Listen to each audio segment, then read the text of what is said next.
Hey guys, welcome back to my channel. क्या आप भी वर्डप्रेस इस्तेमाल करते हैं और आपको भी अपनी वेबसाइट को यूनिक और प्रोफेशनल बनाना है, लेकिन आपको उसके लिए थीम फाइल में कस्टमाइजेशन करने की जरूरत है। लेकिन कस्टमाइजेशन करने में आपको थोड़ा डर लगता है, क्या पता कुछ गलती हो जाए और आपकी वेबसाइट बर्बाद हो जाए। पर आप टेंशन मत लीजिए, आज मैं आपको एक ऐसे सेफेस्ट तरीका बताने वाला हूं जिससे आपकी थीम फाइल में भी आप कस्टमाइजेशन कर सकते हैं और आपकी वेबसाइट को कुछ नुकसान नहीं होगा। जी हाँ, आपने बिल्कुल सही सुना। मैं बताने वाला हूं आपको एक चाइल्ड थीम के बारे में जिसको आप वर्डप्रेस में बिना प्लगइन के बना सकते हैं। तो पहले समझ लेते हैं कि चाइल्ड थीम क्या होता है। चाइल्ड थीम बेसिकली आपकी पेरेंट थीम पर ही चलता है। इससे आप आपकी पेरेंट थीम को बिना बदले कस्टमाइजेशन कर सकते हैं। अगर कभी आपकी पेरेंट थीम अपडेट भी होती है तो आपके कस्टमाइजेशन सेफ रहेंगे। अगर आप भी वर्डप्रेस में बिगिनर है और वेबसाइट को कस्टमाइज करते वक्त कोई गलती नहीं करना चाहते हैं तो ये वीडियो आपके लिए बिल्कुल परफेक्ट है। और सबसे बड़ी बात, आज की इस वीडियो में हम कोई प्लगइन का यूज नहीं करेंगे, तो सिर्फ थोड़ा सा कोड, थोड़ा सा मैजिक और आपकी चाइल्ड थीम तैयार। और वीडियो को अंत तक जरूर देखना। अगर आप भी इस चैनल पर नए हैं तो अभी सब्सक्राइब करें और वीडियो पसंद आए तो लाइक करना ना भूले। चलिए शुरू करते हैं। चाइल्ड थीम बनाने के लिए बेसिकली 4 बेसिक रिक्वायरमेंट होती है। पहला,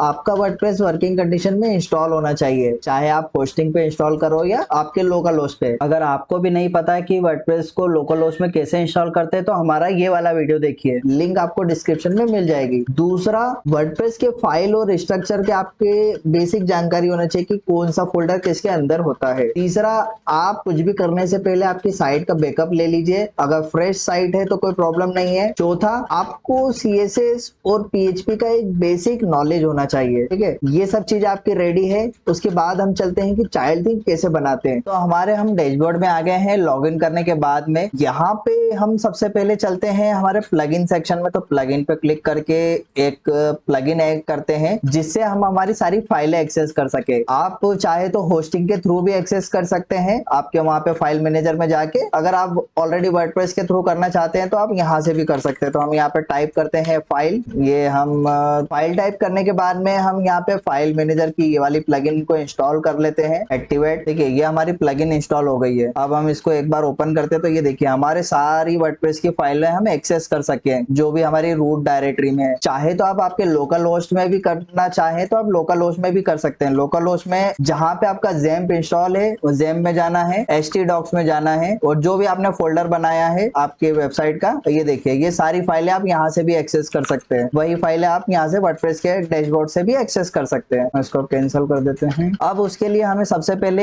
एक थीम की भी रिक्वायरमेंट होगी। तो अब हम एक थीम भी इंस्टॉल करते हैं। फॉर एग्जांपल के लिए हम एस्ट्रा को इंस्टॉल कर लेते हैं। ये हमारा इंस्टॉल और एक्टिवेट हो गया है थीम। अब उसके बाद हम वापस चलते हैं फाइल मैनेजर की तरफ। फाइल मैनेजर में हम चलेंगे WP कंटेंट में, क्योंकि हमारी थीम प्लगइन सारा इसी के अंदर होता है। तो हम उसके बाद में थीम्स में जाएंगे। थीम्स में देखिए हमने थीम इंस्टॉल करी थी एस्ट्रा, और ऑलरेडी 2024 वाली थी। ये देखिए हमारी एस्ट्रा थी। हम इसको ओपन करेंगे तो सारी फाइलें एस्ट्रा की यहाँ पे हमको दिख जाएगी। अब हमें यहाँ पे क्या करना है, एक फोल्डर ही बनाना है थीम फोल्डर के अंदर ही। तो हम राइट क्लिक करके एक न्यू फोल्डर बनाते हैं एस्ट्रा चाइल्ड के नाम से। यहाँ पे आप जो फोल्डर और फाइल के नाम देंगे, ध्यान रखिएगा आपका बिना कैप्स में, बिना स्पेस के होना चाहिए, नहीं तो आपको वो चीज बाद में दिक्कत देगी। ठीक है, हमने यहाँ फोल्डर बना दिया है एस्ट्रा चाइल्ड। यहाँ पे हमें 3 चीजों की जरूरत होती है। सबसे पहले हम बनाएंगे एक CSS की फाइल जिसको हम नाम देंगे style.css। दूसरी फाइल बनाएंगे हम PHP की जिसको हम नाम देंगे functions.php। ठीक है, और तीसरी हमें होगी जरूरत इमेज की, उसको हम बाद में देखेंगे। अभी हमने 2 फाइलें बना ली है। अब हमें क्या करना है, इन फाइलों को ओपन करना है। तो हम सबसे पहले style.css वाली फाइल ओपन करते हैं और उसके बाद में हम उसमें कोड एडिटर में राइट क्लिक करके हम कोड एडिटर में एक कोड पेस्ट करते हैं। कोड की लिंक आपको डिस्क्रिप्शन में मिल जाएगी, तो आप उससे हमारे ब्लॉग पर जा सकते हैं, वहां से आप कोड कॉपी पेस्ट कर सकते हैं। ये हमने कोड कॉपी पेस्ट कर दिया है एज इट इज। एस्ट्रा का है तो हमारे पास में एस्ट्रा चाइल्ड, थीम का नाम एस्ट्रा चाइल्ड, थीम का URI कुछ भी हम दे सकते हैं, हमारा फोल्डर का नाम, डिस्क्रिप्शन जो भी आपको देना है, ऑथर का नेम में हम कुछ भी रखना चाहे, ऑथर URI, टेम्पलेट। ये हमारा वो टेम्पलेट है जो कि पेरेंट का नाम है। तो जो पेरेंट का नाम है एज इट इज वही नाम आपको यहाँ पे देना है। ठीक है, जैसा वहां पे लिखा हुआ फोल्डर का नाम, यहाँ पे हमारे केस में एक्स्ट्रा लिखा हुआ सारा स्मॉल में, तो हम एक्स्ट्रा वर्जन हम एज इट इज रहने देते हैं। टेक्स्ट डोमेन हमारे को जो फोल्डर का हमने नाम दिया था एक्स्ट्रा हाइपन चाइल्ड, ये हमने वही नाम दिया है, हम इसको सेव एंड क्लोज कर देते हैं। अब दूसरा हम चलते हैं फंक्शन डॉट php की फाइल पे,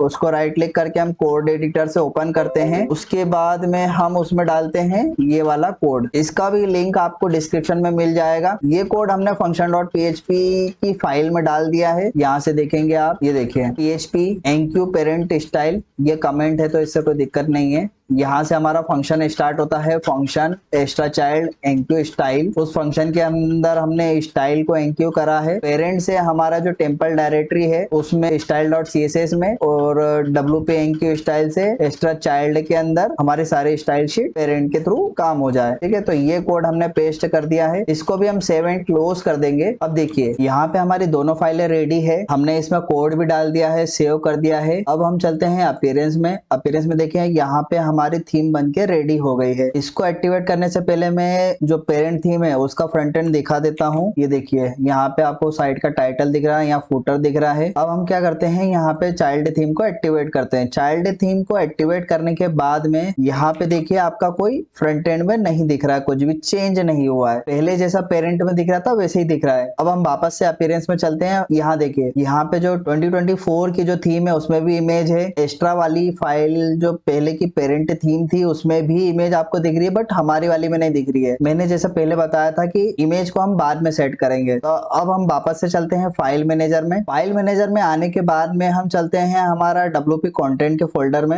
wp कंटेंट के फोल्डर में थीम्स में हमारा एक्स्ट्रा चाइल्ड का फोल्डर, यहाँ देखिए यहाँ पे हमें एक इमेज अपलोड करनी है। इमेज आपको ध्यान रखना है कि 1200 बाय 900 पिक्सल की होना। अगर आप इससे छोटी इमेज रखते हैं तो अपीयरेंस आपको उस इमेज के नीचे एक व्हाइट स्पेस दिखने लगेगा। तो हम यहाँ पे एक इमेज अपलोड करते हैं, अपलोड फाइल, नई इमेज पहले से बना के रखी है। ये देखिए इमेज का नाम हमेशा आपको स्क्रीनशॉट डॉट png रखना है। ये हमने अपलोड कर दी इमेज। अब वापस चलते हैं अपीयरेंस में। यहाँ देखिए पहले विजिबल नहीं हो रही थी इमेज, अब यहाँ पे हमें इमेज विजिबल होने लगी जैसे बाकी थीम में हो रही थी। ठीक है, तो यहाँ पे आप जो भी इमेज आप बनाना चाहे, आप चाहे तो फ्रंट एंड की बना सकते हैं, या फिर आपको जो भी इमेज बनाना है वो इमेज यहाँ पे बना के आपका अपलोड करके लगा सकते हैं। ये तो रही बात आपकी थीम बनाने की। आपने बाकायदा चाइल्ड थीम बना ली है, एक्टिवेट कर ली, इमेज लगा ली, ये सब काम तो कंप्लीट हो गया। हम इसको फ्रंट एंड में आप एक बार देख लेते हैं, यहाँ कोई चेंजेस नहीं आया। अब यहाँ पे दूसरा काम ये करना है कि आपको उसको कस्टमाइजेशन कैसे करना है। कस्टमाइजेशन करने के लिए आपको क्या करना पड़ेगा, आपकी जो स्टाइल वाली फाइल है चाइल्ड थीम के अंदर, आपको उसको ओपन करना है। ओपन करने के बाद में आपको यहाँ पे देख रहे हैं कस्टम स्टाइल गोज हियर, इसके नीचे से आपको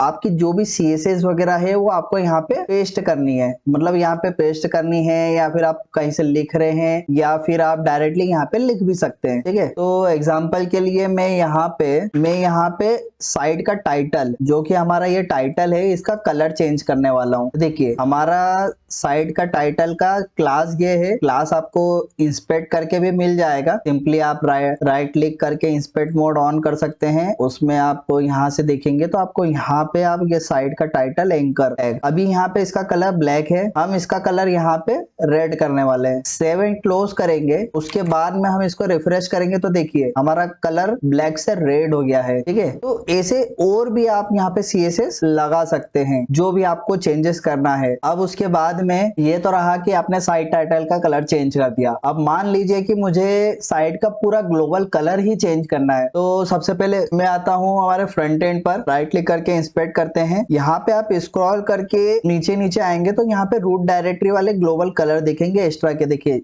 ये स्टार्टिंग आपको एक्स्ट्रा ग्लोबल कलर 0 1 2 3 4 5 6 7 8 ये वाले जो कलर है ये आपको मिलेंगे अपीयरेंस में, कस्टमाइज में। ये वही कलर है जो कि आपको कस्टमाइज में कलर पैलेट दिखता है। ये देखिए अपीयरेंस में कस्टमाइज के अंदर आप यहाँ पे सबसे ऊपर पेंसिल पे स्टाइल गाइड देखेंगे तो आपको यहाँ पे कलर्स दिख रहे हैं। ये वो कलर है जो अभी हमने साइट टाइटल और लोगो का चेंज कर दिया था, बट हमने ग्लोबल चेंज नहीं करा था। तो हम उसके लिए सबसे पहले यहाँ से फ्रंट एंड से ये कोड कॉपी कर लेते हैं, सारा रूट डायरेक्टरी वाला। ये हमने कॉपी कर लिया। हमारी स्टाइल वाली जो फाइल थी चाइल्ड थीम की, हम उसमें जाके इसको पेस्ट कर देते हैं और यहाँ पे हमारा हम कलर कोड चेंज कर देते हैं। अभी ब्लू है तो ब्लू से हम इसको चेंज करके इसको एक इम्पोर्टेंट दे देते हैं। इम्पोर्टेंट देने के बाद में हम इसको सेव कर देते हैं। हमारी फाइल सेव हो गई है। अब हम वापस कस्टमाइज पे चलते हैं, कंट्रोल शिफ्ट आर करके हम इसको एक बार रिफ्रेश करते हैं, चेक करते हैं कि हमारा ब्रांड का कलर ब्लू से रेड हुआ है कि नहीं। वापस पेंसिल पे क्लिक करते हैं, नहीं हुआ। क्यों? क्योंकि क्या होता है कि ये जो होता है फाइल आपकी कैशे के रूप में जनरेट हो जाती है। कैशे एक बार हो जाता है तो वो हमने अभी क्योंकि कैशे की कोई प्लगइन नहीं करी है इंस्टॉल जिससे हम कैशे क्लियर कर सके। या तो आप इनकॉग्निटो में लॉगिन करके देख सकते हैं या फिर उसका दूसरा तरीका भी, आप फाइल में जाएंगे, यहाँ पे जो वर्जन है हम वर्जन चेंज कर देंगे ताकि आपका जब भी ये रिफ्रेश हो पेज तो उसको पता चले कि ये अच्छा नई फाइल है तो हम इसको रिफ्रेश करना है। तो अब मैं वापस से आता हूँ, यहाँ पे कंट्रोल शिफ्ट आर करता हूँ कस्टमाइज में और पेंसिल पे क्लिक करते हैं। देखिए अभी भी नहीं हुआ। काम करते हैं, हमने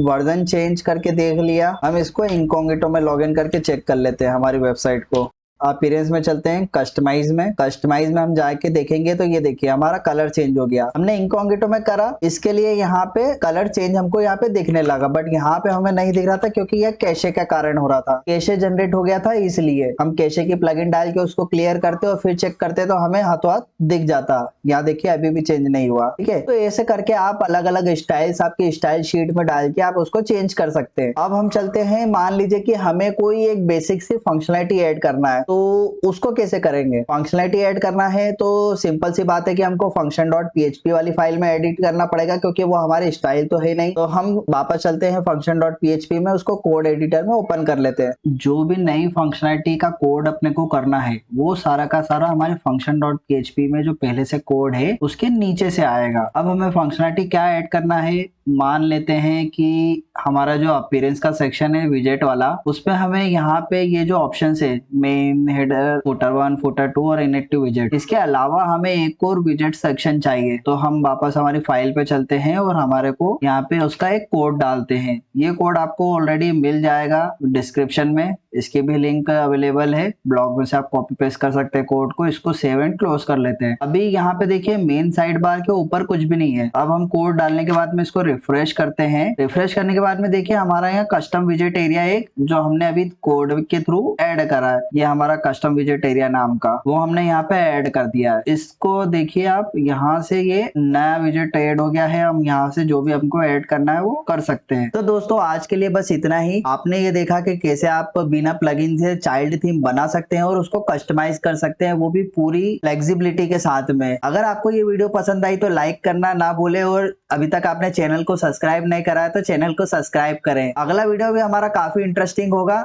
आज के वीडियो में हमने बिना प्लगइन से चाइल्ड थीम बनाया था। नेक्स्ट वीडियो जिसमें हम देखेंगे कि कैसे हम प्लगइन की हेल्प से बना सकते हैं, तो इसे मिस मत करिएगा। मिलते हैं अगले वीडियो में। Thank you for watching.